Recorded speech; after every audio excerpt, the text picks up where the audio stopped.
Okay, so we're all affected by bulks differently, and I wanted to take you on this bulk with me and show you kind of where I see it first. And this is where it can get really discouraging for people. They see it, they freak out, they're like, oh no, you know, I'm gaining too much fat, I gotta stop, even though they just started. It's about a month and a week, I wanna say.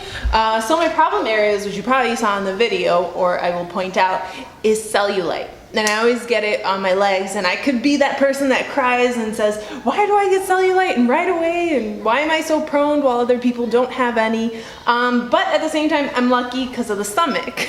You know, like other people, their tummy starts to grow first.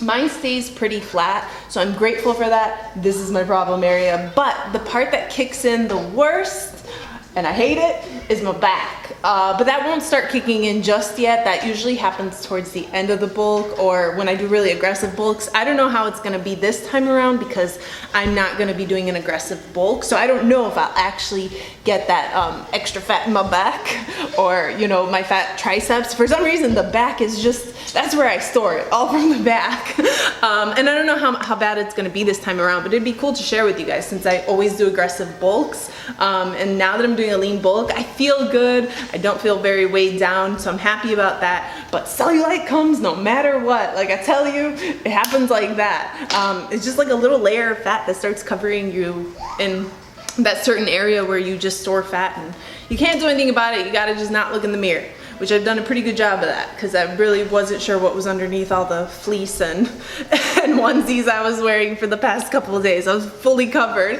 but I'm cool with that. That's why it's good to do it during winter where you're covered, you won't see it or obsess about it because yeah, it's gonna get you if you do.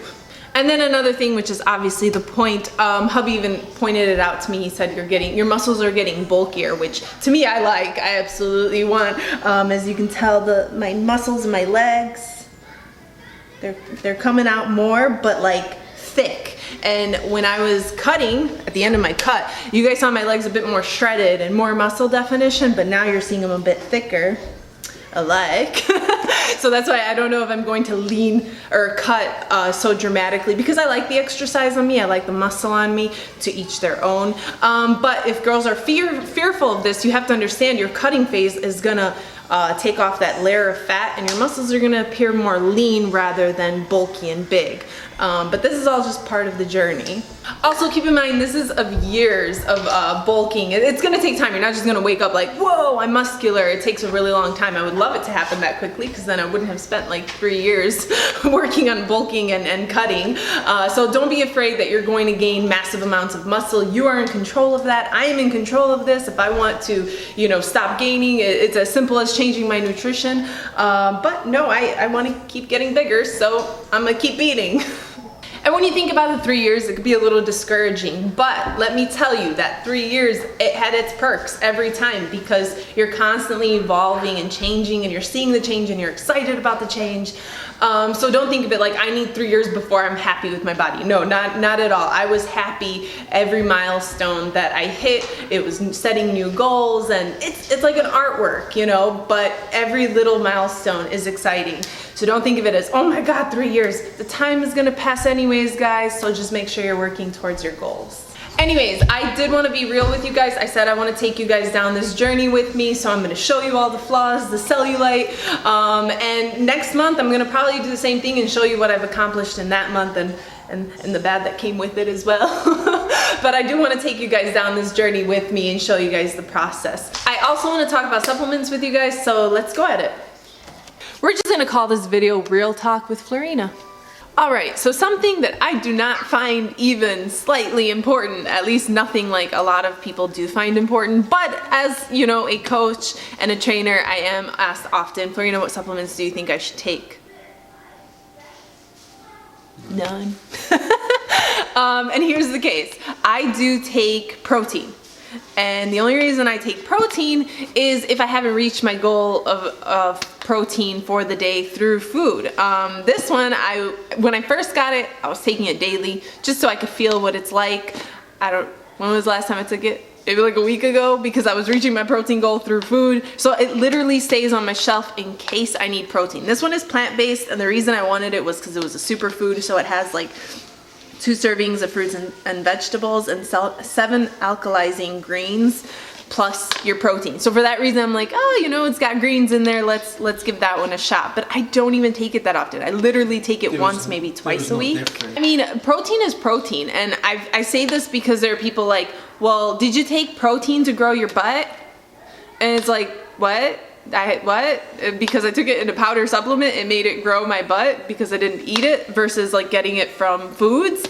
It's not like a magical thing. It literally just helps you reach your protein goal. Sometimes, you know, it's really hard to reach them, and when you have a protein shake, it helps spike up your protein for the day, making it super easy. Now, if you prefer whey protein, this is the one we have taken. It's really good with pancakes. I don't know if you do very well with whey, right? Some people don't do well with whey at all. He knows, like, what did you eat that had a little bit of it? And I checked the ingredients and he knew it. He's like, it has something in it. And I was like, no, it doesn't, I swear. What was it? It was muffins, okay. So then I start checking the ingredients.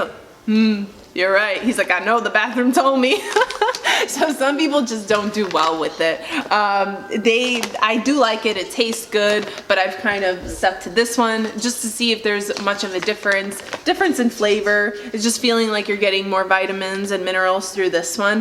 But I always link this one at the bottom too of the description if you're interested in it. You just gotta do those pancakes again. Those pancakes, yeah. Vanilla though is the best one with that one.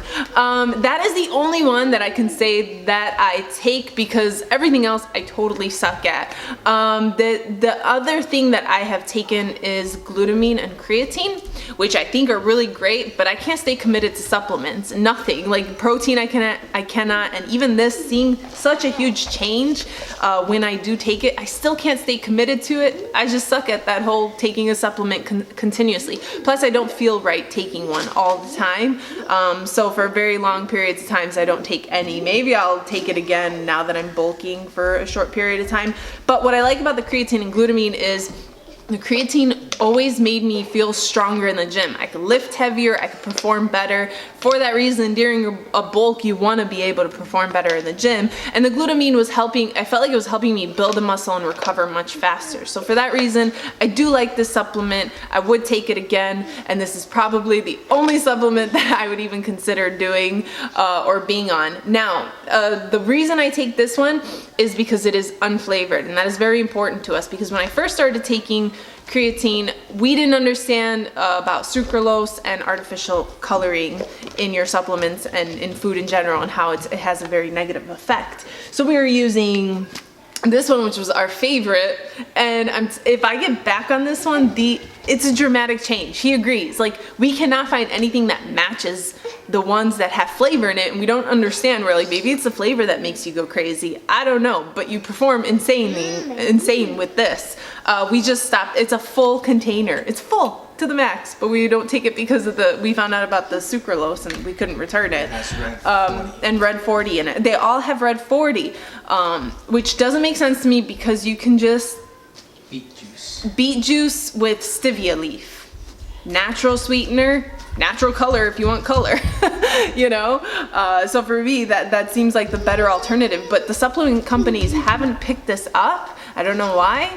And for that reason I struggle to take supplements because almost all supplements have sucralose and artificial coloring in it, so we don't even bother with it. I probably would take creatine more if it was as good as this one and I knew it was safe to take, but because it tastes horrible because it's unflavored, there's no motivation to take it. And that is it. I tried these greens, super greens, and my only thing is, this is not like, I mean, it's a supplement because you're getting your greens in a different way, so that makes it a supplement.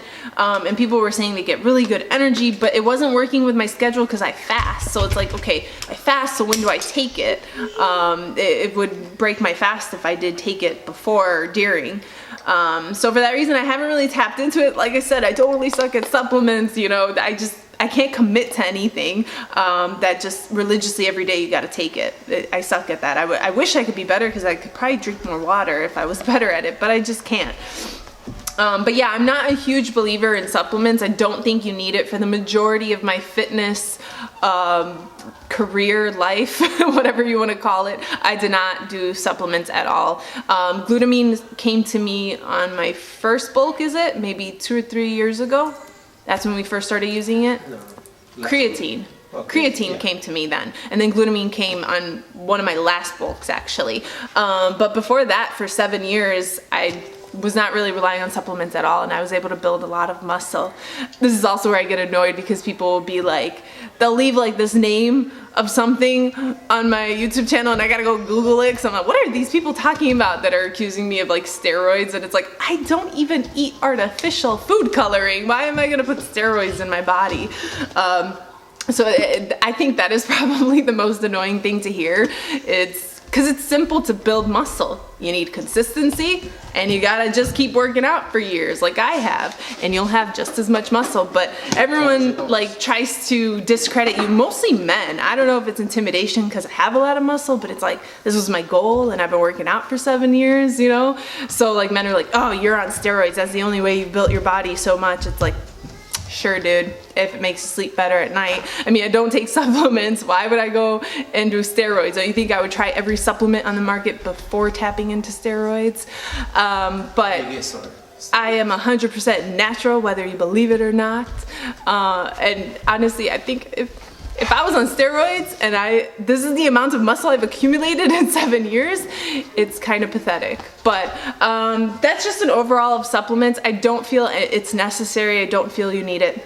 My husband takes even less. He does not take any protein shakes at all, not even the plant-based one.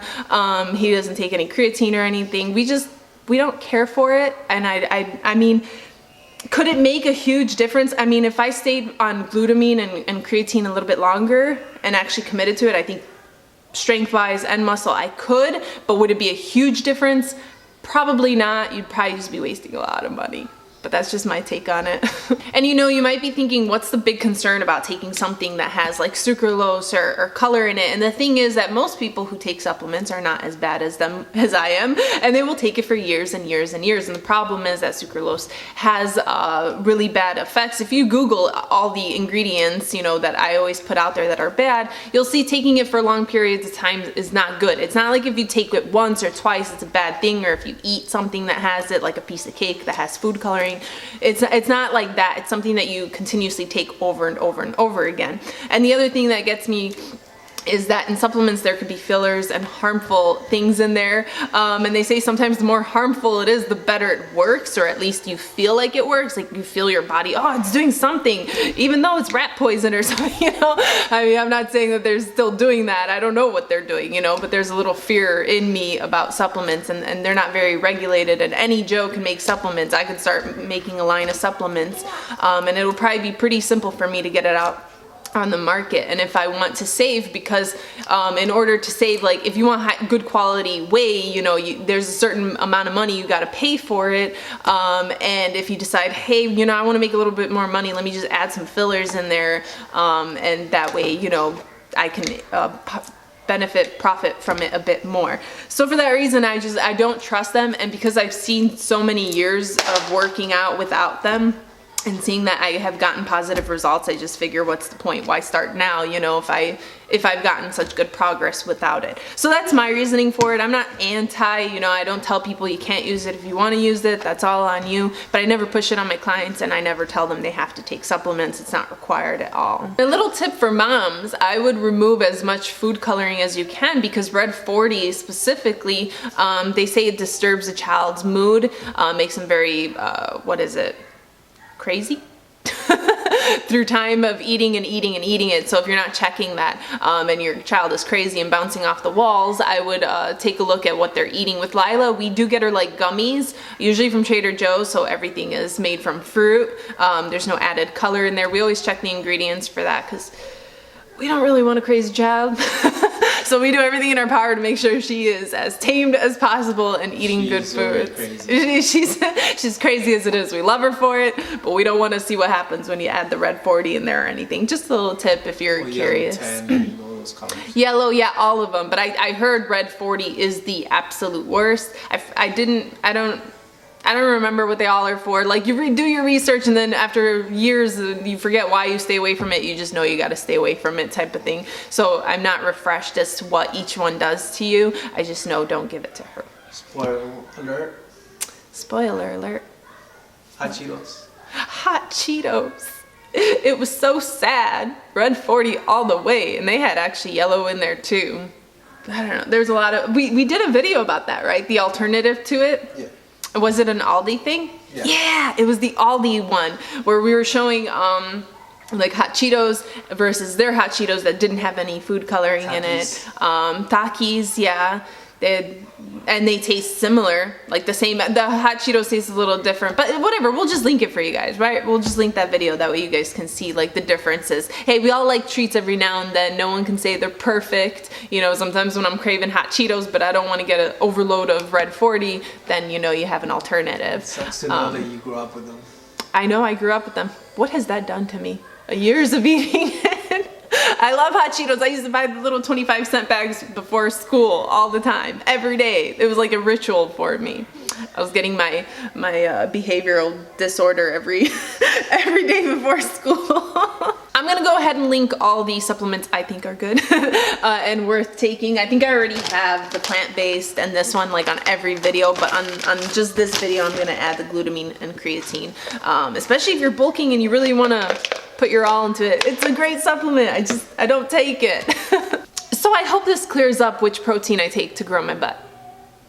I'm just kidding, guys. Totally just kidding. However, those people that message me all the time asking this are probably not even gonna watch this video. I wish they would, so I don't have to keep repeating myself. Protein is not a magical supplement. Protein is protein, and you need it to preserve and grow muscle, but not too much.